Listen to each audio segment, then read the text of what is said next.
አዲስ አበባ የሀገራችን ዋና ከተማ እንደመሆኗ ከሀገራችን የተለያዩ ክፍሎች በሚደርስባቸው ጾታ ተኮር ችግሮች ግፊትና የተሻለ ኑሮ ፍለጋ ሳቢነት በርካታ ዜጎች ምርጫቸው ያደርጓታል።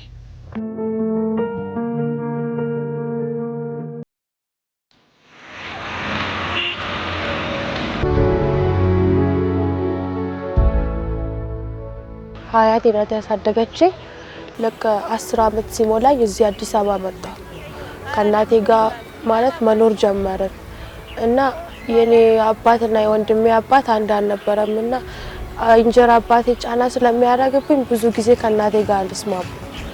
ከዛ በቃ ከእናቴ ጋር በጣም እየተጣላን ስንመጣ እኔ ወጣሁ በቃ ከቤት የመጨረሻ ማሙሽና ሚሚ ጎዳና ቤላ ቤታል ጎዳና እዚህ ድንትን ጦር ኃይሎች እንደመጣሁኝ ደግሞ የማልዶ ስክሪን ስር ነው የመከላከያ ግቢ ማለት መናፈሻ ስር ነው የምደቅሰው። ከዛ በቃ ዝናብ ሲዘንብብን እንትን ድልድይ ስር ነው የምንሄደው። ድልድይ ስር እንሄዳለን ዝናብ እስከሚያባራ ካላባራ በዛ ስር ነው የምንተኛው ማለት ነው። ሲነጋ በጊዜ ተነስተን እንገባለን። እኔ ከደረሰብኝ ጥቃት ቢያንስ ከ3 በላይ ተደፈራለሁ። ጎዳና በመኖርበት ማለት ነው እና ከመደፈርም አለ መመታትም አለ መቀጥቀጥም አለ መታሰርም ደግሞ እንደዛው አለ።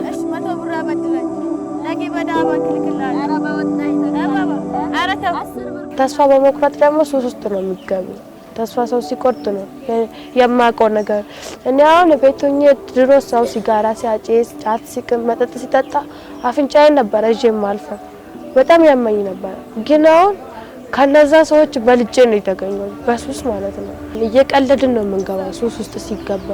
እኔ ሲጋራ እንዴት እንደሚያዝ አላውቅም ሲወጣ ማለት ነው እንዴት እንደሚቃም አላውቅም።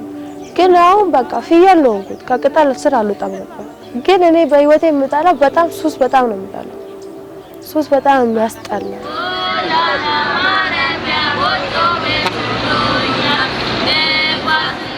የጎዳናው መዘዝ ብዙ ነው። እንደ ዲቦራ አይነት ላሉ ወጣቶች ደግሞ በእያንዳንዷ መዓልትና ሌሊት የሚደርስባቸው የአካልና የስነ ልቦና ስብራቶች እጅግ የከፉ ናቸው። ወደ ጎዳና ነው እንደምወጣው ከእናቴ ጋር ተጣልቼ ነው እና በቃ በ8 አመት የነበረ ወጣሁት። እንደወጣሁኝ ውጪ ጦር ኃይሎች ላይ ልጆች ወንዶች ምናምን ነበሩ ሴትም ነበረ። ከዛ ቁጭ ብዬ ባለው ሰዓት መጡ ምን ሆነሽ ምናምን አሉኝ። ከዛ ከኔ ጋር በቃ ማድሪያትሽ ምናምን ሲሉኝ አሳደሩ። ከነሱ ጋር ፒስ መሆን ጀመርኩ። ፋዋ መጡ ፋዋ ደግሞ በገንዘብ ገዝተን ነበር ምንበላው። የሰው ተመላሽ እጃቸው እንትን ያሉበት 70 ብር 60 ብር 30 ብር ገዝተን ነው የምንበላው። ጎዳና 7 አመት ኖር ያለው ጓደኞች አሉኝ። እዛው ጋር ጓደኛ ያስኩኝ ያው እንደኔ አይነት። ከዛ እዛው ወለድኩኝ።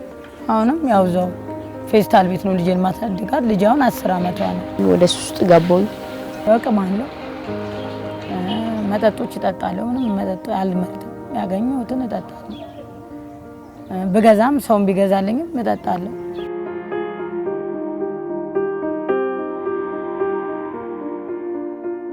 ያው ቡሌ ነው የምንበላው ከሆቴል ይሰጠናል። ገንዳም ላይ ምናምን ቆሻሻ ምናምን በምንጠብቅላቸው ጊዜ ይሰጡናል። ያው ያንን ነው የምንመገበው። ባባዬ ለምግብ ሙላልኝ ብራዘር ምናምን ብለን በቃ በየምግብ ቤቱ እየዞርን ፌስታል ይዘን ተመላሽ እያልን ካገኘን አገኘን ካላገኘን ደግሞ ጾማችንን እንመድራለን።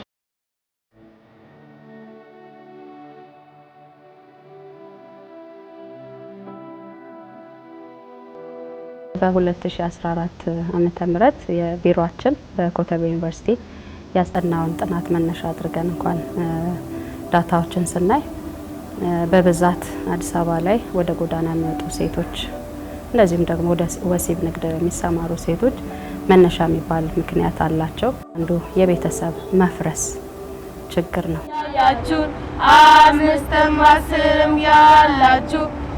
ሪሰንት ያለን ጥናት የሚያመላክተው መዲናችን አዲስ አበባ ላይ ከ50 እስከ 60 ሺህ የሚገመቱ ያው ለማህበራዊ ችግር የተጋለጡ በጎዳናም እንዲሁም ደግሞ በሴተኛ አዳሪነት ላይ ተሰማርተው የሚገኙ ዜጎች እንዳሉ ያው የሪሰንት ጥናቱ ያመላክታል።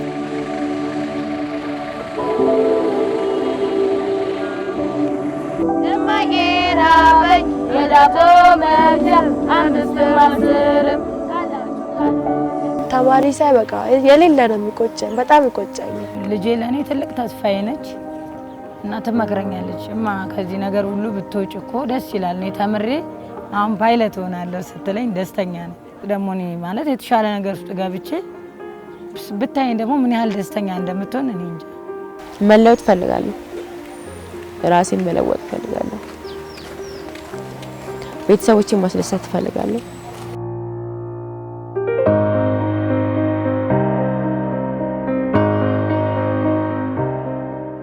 የሁለት ወንዶች ልጆችና የአንድ ሴት ልጅ እናት ነች። የ47 ዓመት እድሜ ባለጸጋ ኑሮ አልቀና ህይወት አልሰምር ሲል የልጆቿን ጉሮሮ ለመሸፈን ስትል የወሲብ ንግድ ውስጥ ገብታለች። ላለፉት 15 ዓመታት በፍልውሃና በካሳንቺስ ጎዳናዎች ጨለማን ተገና አድርጋ ኑሮን ለመግፋት የሚላስ የሚቀመስ ለማግኘት ተፈትናለች።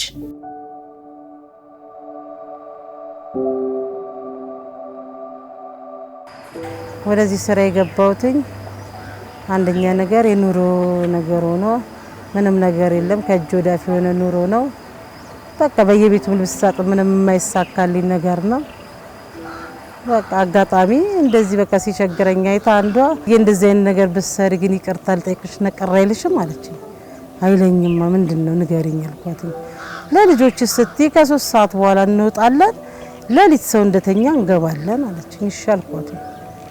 በቃ አንዴ ያሳየችኝ። ከዛ በኋላ ራሴ እየተከታተልኩ ራሴ ሜዳ አመጣሁ። በቃ ኑሮን ለማሸነፍ ሲባል የልጆችሽን ጉሮሮ ለመሸፈን ሲባል በቃ ማጥቶኝ ነገር የለም። ከዛ የተነሳ በቃ ቀጥታ ካሳየችኝ በኋላ ራሴ ሜድ ጀመርኩ። ግን እኔ በጣም ከሁሉም እኔ ተጎዳው ነኝ። ከትምህርት የለኝ፣ ከስራ የለኝ፣ ከገቢ የለኝ። ልጆቼ ራሴ ያሳልፍ ስጋዬን እየቸበቸብኩ ማሳደጋት። አንድ ሴት 2 ወንድ አለኝ፣ 3 ልጆች አሉኝ። የማስተዳድራቸው በዚህ ነው።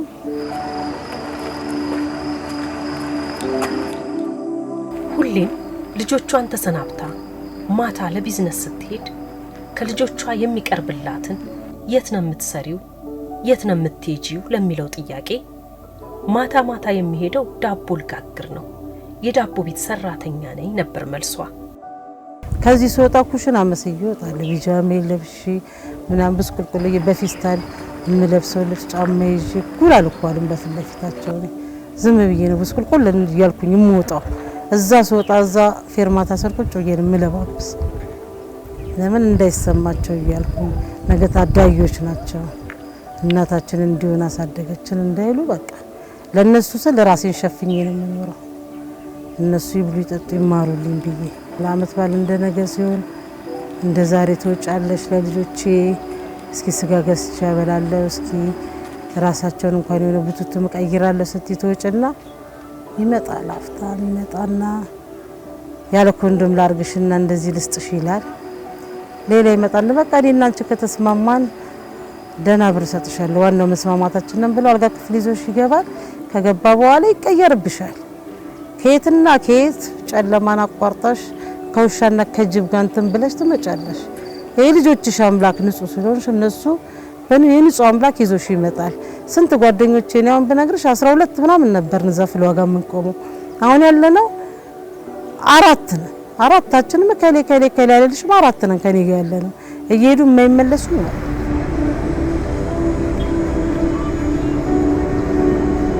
ትልቋ ትንሽ ነፍስ ስለምታውቅ የት ነሽማ አስተለኝ ስራ አላልኩሽም ዳቦ ቤት ነው የምላት። ካገኘው ዳቦንም ብስኩቱን ምኑንም ይዤ እገባለሁ። ካላገኘው ደግሞ ዛሬ መብራት ስለሌለ አልጋገርኩም የለንም እላታለሁ። ትንሽ ነፍስ ታውቃለች። ሳንኳኳ እሷ ነች የምትከፍትልኝ ሴቷ ማለት ነው።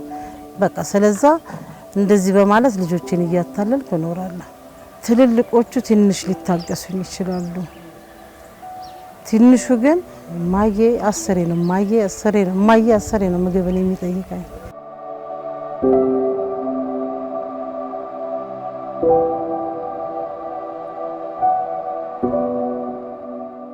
የዚችን እናት ህይወት ብዙዎች ይጋሩታል።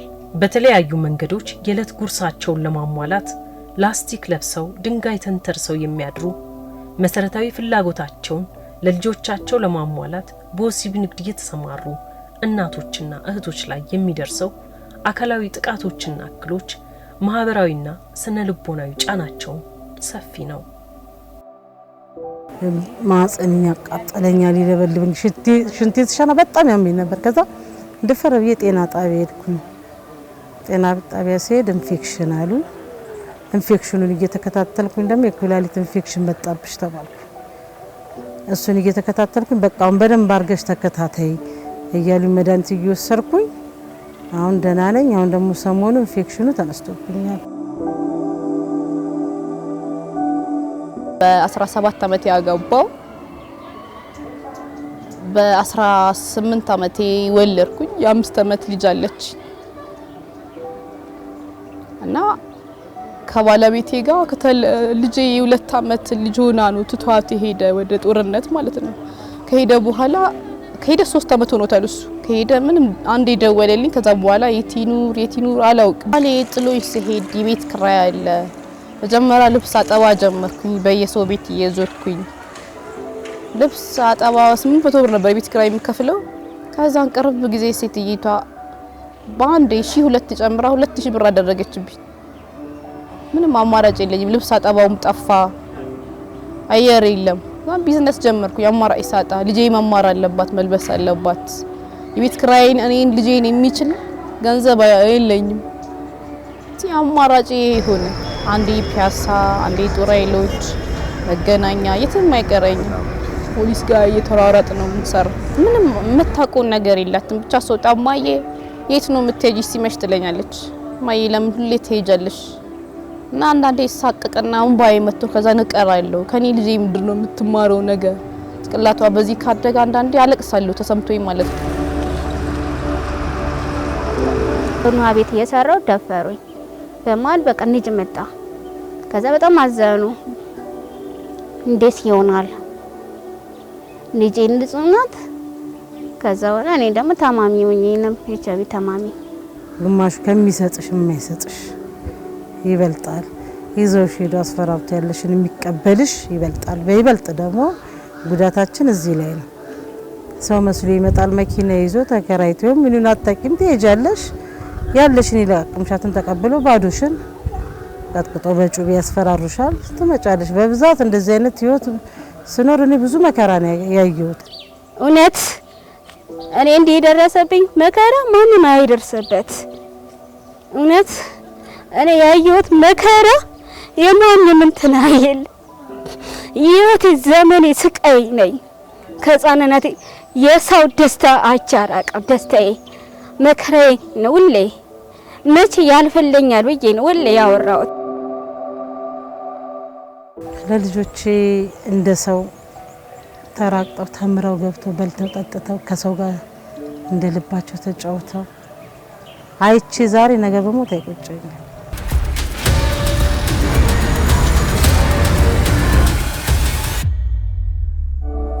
የአዲስ አበባ ከተማ አስተዳደር የከተማዋን ስር የሰደዱና የተወሳሰቡ ኢኮኖሚያዊ፣ ማህበራዊና የመልካም አስተዳደር ችግሮችን ደረጃ በደረጃ ለመፍታት የተለያዩ ስራዎችን በማከናወን ላይ ይገኛል። እንደነ ዲቦራ ያሉ ሴቶችን በተለያዩ ስልጠናዎች በሙያ ብቁ በማድረግ እንዲሁም የራሳቸው ገቢና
ጎዳና ለወጡ ምሽት ጎዳና ላይ ለሚቆሙ ስብዕናቸውን ሳይወዱ እያመማቸው ውስጣቸው እየደማ ለሚሸጡ ሴቶች ትልቅ እድልን የከፈተ ነው። እድል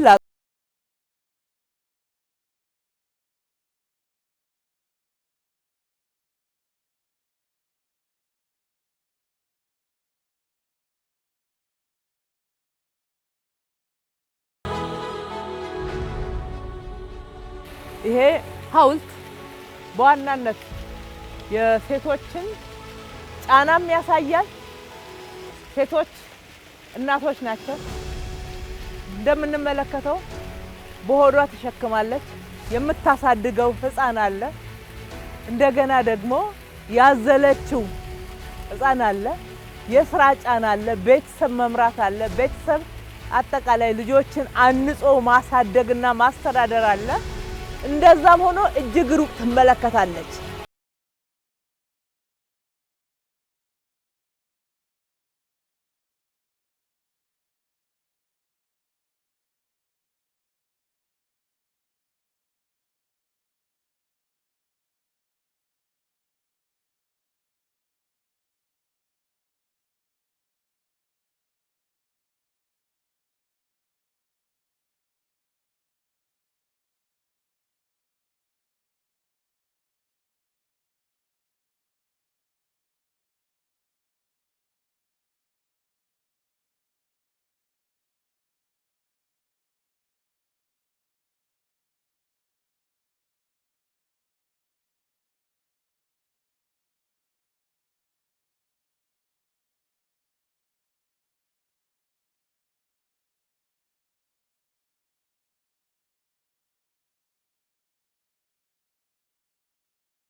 እየመደብን ነው፣ እያሟላን ያለ ነው።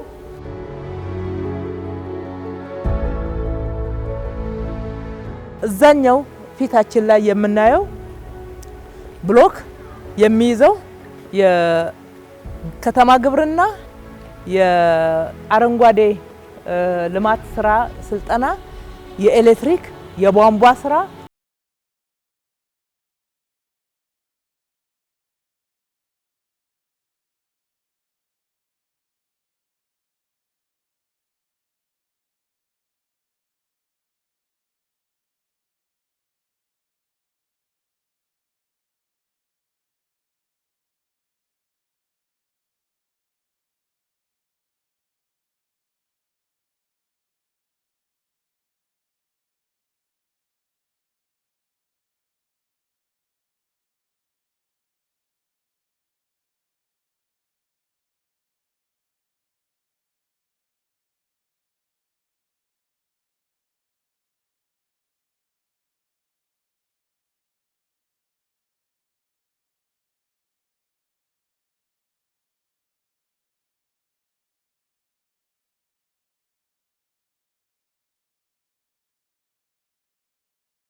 ማለት ነው።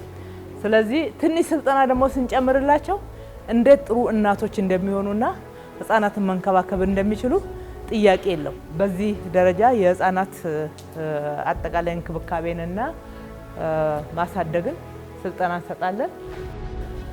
እዚህ ጋር እንግዲህ የዴኬር ወይም ደግሞ የሞግዚቶቹ ስልጠና ናኒ ስልጠና የምንለው እቃዎቹ ጭምር ተሟልተው እንዲያሰለጥኑ ተደርጓል። ህፃናትን በጨዋታ መልክ ነው ማሰልጠን ያለበት። ሳይንሱ እንደዛ ነው የሚለው። አዲስ አበባ ደግሞ ህፃናትን ለማሳደግ በአፍሪካ ምርጥ ከተማ ለመሆን ራዕይ ሰንቃለች።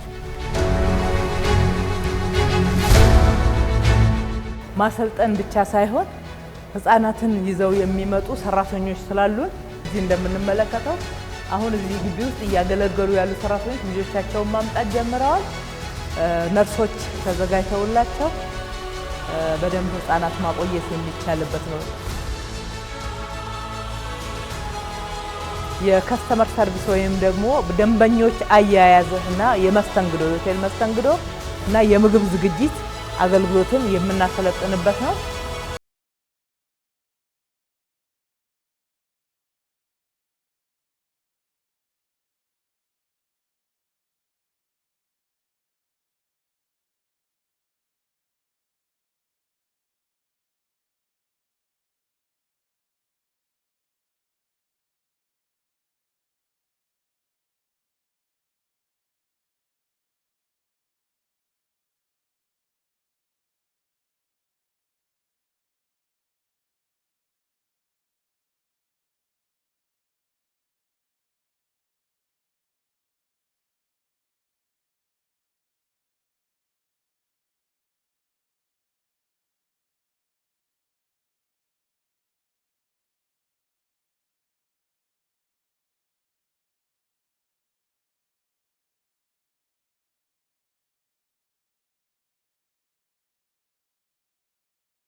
ደረጃው ሆስፒታል ሊታይ የሚችል ነው። እዚህ ያሉትን ሰልጣኞች በሚገባ የሕክምና አገልግሎት፣ የምክር አገልግሎት እስከ ከመጀመሪያ ደረጃ እርዳታ ጀምሮ እስከ ቀዶ ጥገና ድረስ አገልግሎት ሊሰጥ የሚችል ነው። የተሟላ ነው። ከተገነባ በኋላ በጤና ቢሮአችን አማካኝነት ሙሉ አገልግሎት መስጠት የሚችልበት ደረጃ ላይ ደርሷል ማለት ነው።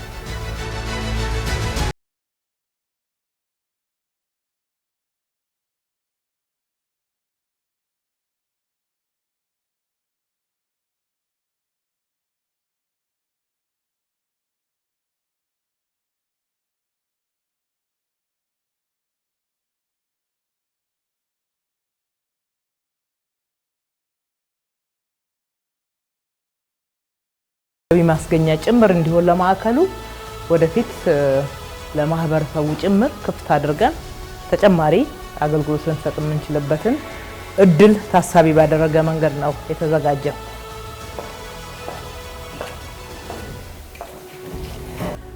ሰላም ዶክተር፣ ዝግጁ ሆናችኋል?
ዋናው የግቢ አላማ።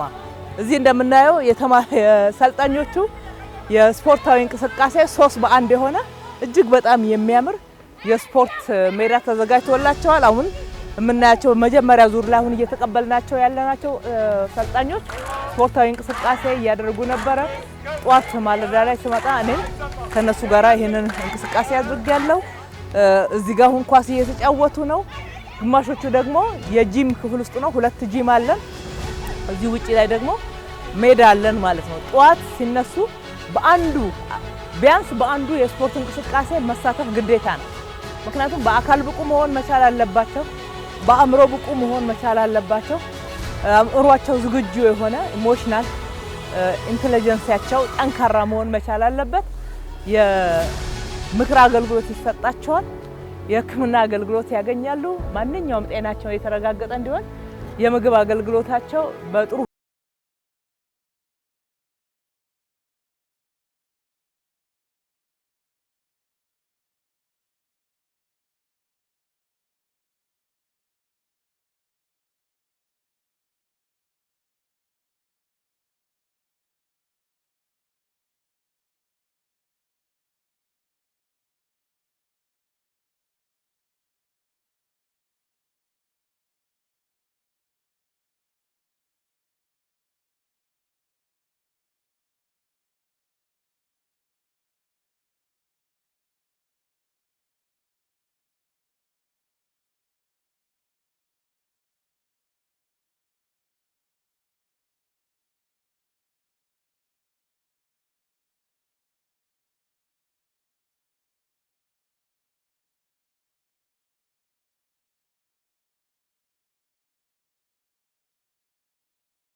በኋላ ተስፋ የሚሰጠኝ አለ። ተስፋ የተሰማኝ በጣም ደስተኛ ነኝ።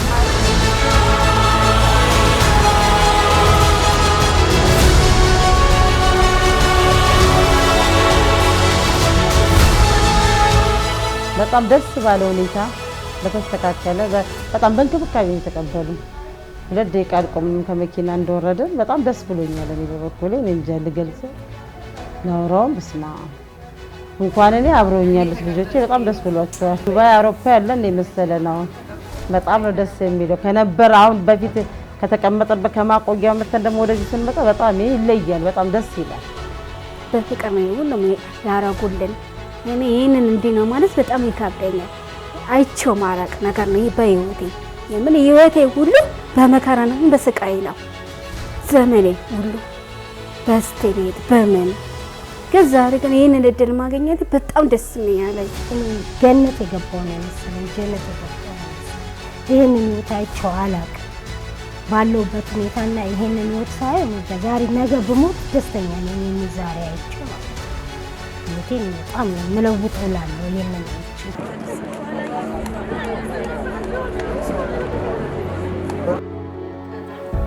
በጣም ምርጥና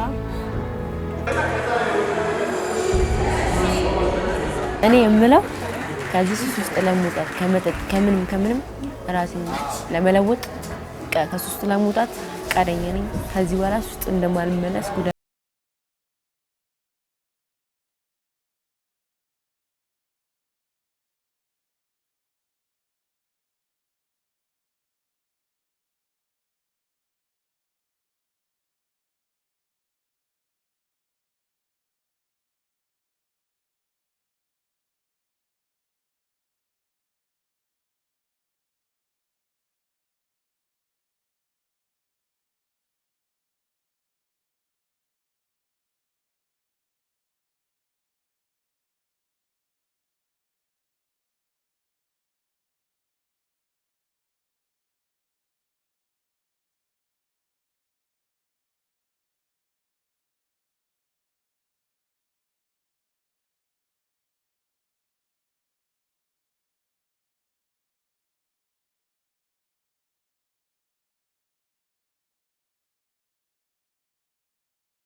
በጣም ትልቅ ዓላማን የያዘ ነው።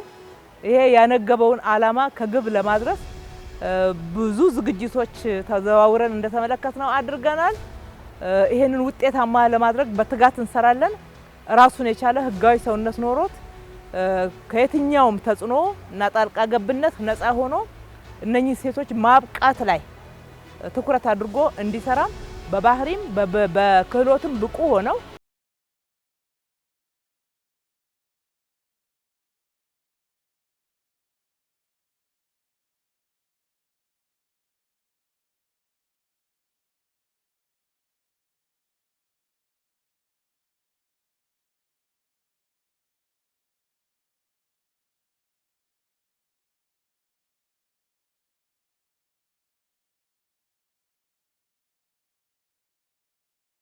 በጋራ ተባብረን እንስራላለው። የረዳን ፈጣሪ የተመሰገነ ይሁን።